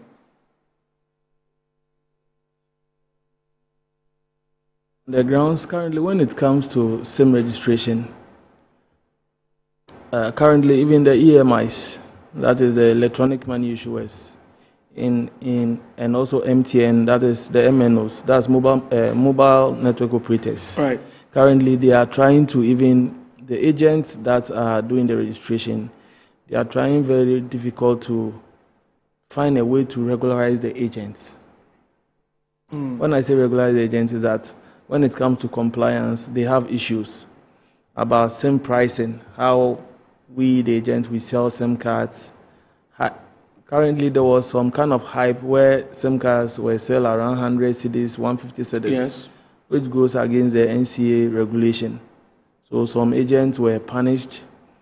Some of the EMIs were also, the government also took some fine from them because people were overcharging for SIM card. So currently, one challenge is that not every agent is able to sell SIM card.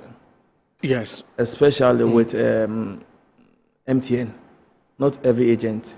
Currently, before you can sell an MTN SIM card, you need to have a contract with MTN and sign some undertakings before you can even sell the SIM.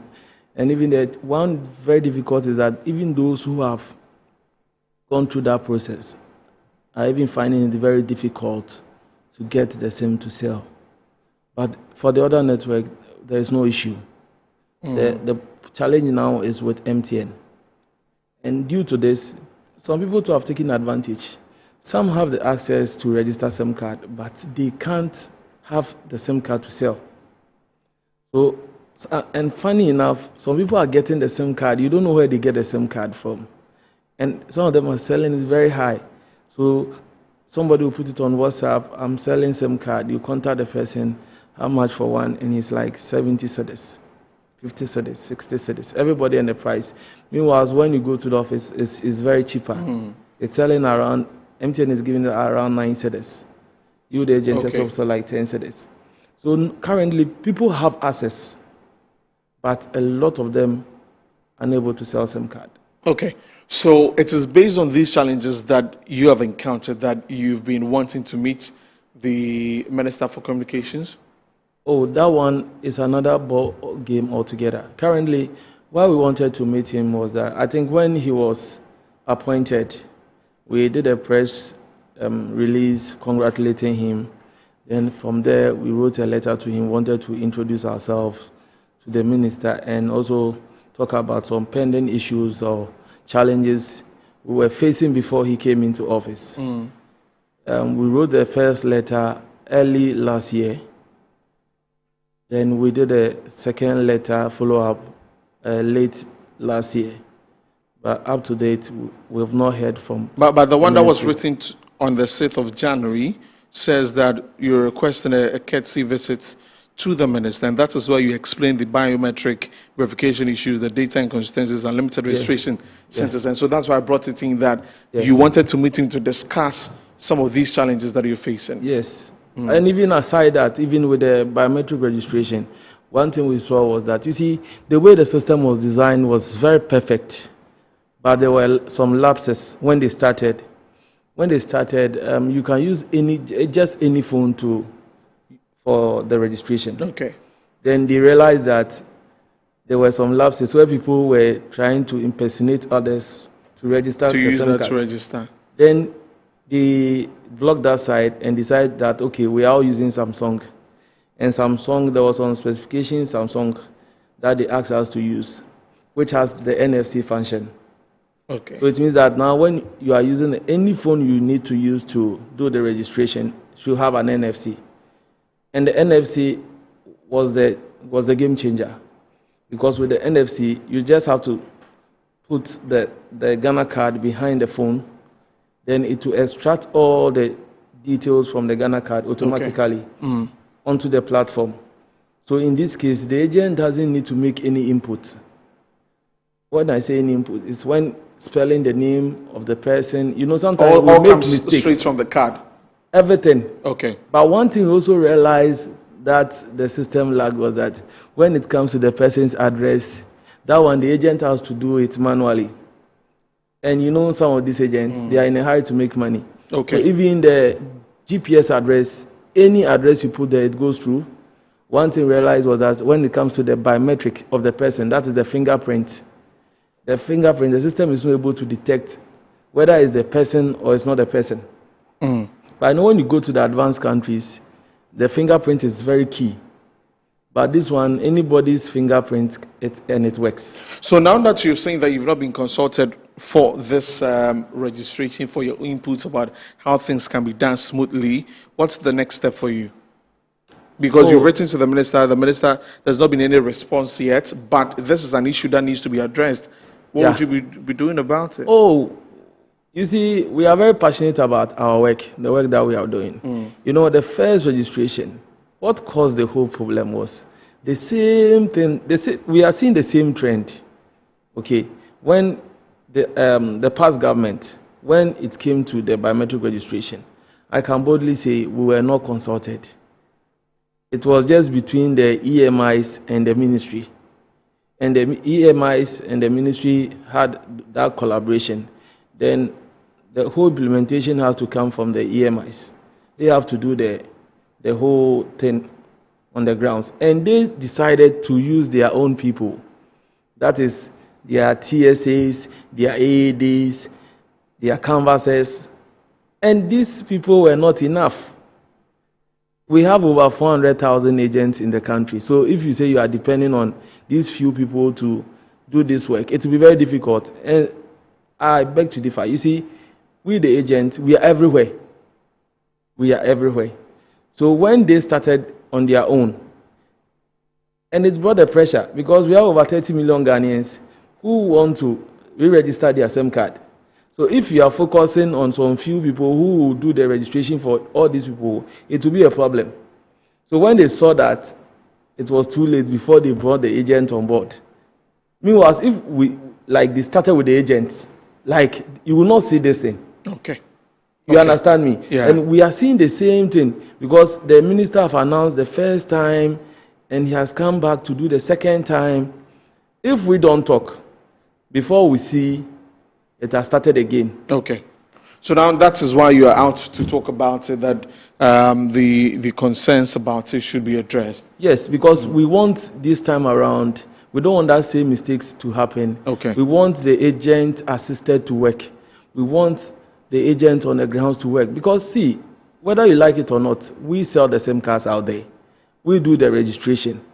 So even after this second re-registration, the customers will still come to us to buy SIM cards. Okay. You understand me? Yes. And definitely, based on what the minister said, the system is going to change. So even the new system, our agents on the grounds needs to know how the new system will work. Because he said that, he made emphatically that the old system didn't have an NIE backed verification, right? Yes. Meaning that the new one that is coming definitely will use internet. Would have that. There should be some verifications. Okay. And if it is self-service, not everyone, as I said yesterday on your sister station, not everybody can do the registration himself. Okay. Not everybody will understand how technology works.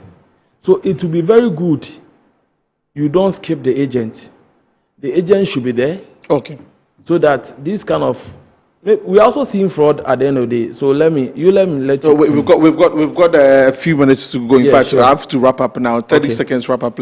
On what you want them to do. Let's go. Okay, so the only thing we want is to meet the minister. There are a lot of things we want to discuss with him. We wish him well. In fact, all that we are saying is we want to also help as part of our responsibility to make sure that the ecosystem remains intact. Everything is fine because this is where we get our livelihood. Okay. And we are here to say that, look, we want to protect the customer, we want to protect the agent, and we also want to help the minister to succeed in his endeavor. Okay. Thank you very much. Stephen Kwaku Gorman is Director of Operations, Research and Implementation for the Mobile Money Advocacy Group Ghana. They say they want to meet the minister to address some of the issues regarding the SIM re-registration. The agents are encountering some of the challenges there with some of the telcos. So thank you very much for coming in. This is where we wrap up the show for today. Many thanks for joining us here on Business Edge. My name is Desmond Okrekudan, so keep it locked right here on Metro TV. We're back tomorrow, Independence Day. It's going to be a lovely one. Stay with us. Bye-bye.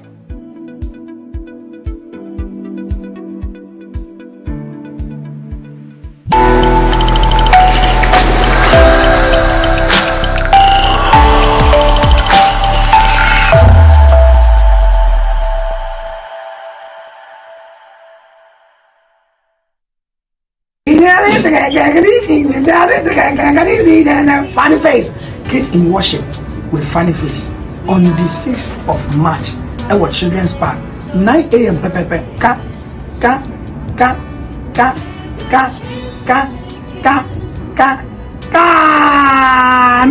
napa.